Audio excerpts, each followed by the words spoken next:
কারণ সে জানে না এখানে সে এইভাবে কতক্ষণ দাঁড়িয়ে আছে। তারপর সে রিসেপশনে গিয়ে ওয়ান্ডার কাছে লড়ার রিপোর্টটি চায়, যেটা পুলিশ দিয়েছিল। ওয়ান্ডা বলে সে তার মেইলে পাঠিয়ে দেবে। তখন সেখানে জোয়েল চলে আসে এবং তার সাথে কথা বলতে চায়, কারণ বহু বছর পর তাদের দেখা হয়েছে, তাই সে একটু তার সাথে কথা বলতে চায়। কিন্তু রোজ তাকে ইগনোর করে চলে যায়।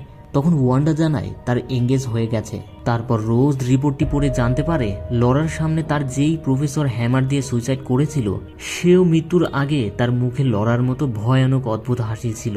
তখন তার বোন হলি তাকে ফোন করে এবং গতকাল রাতের জন্য সরি বলে। সেও তার কাছে সরি বলে তার খারাপ আচরণের জন্য। তখন সে হসপিটালের নিচে আবার লরাকে দেখতে পায় এবং অমনোযোগী হয়ে যায়। হলি রোজকে বলে, তুমি ঠিক আছো?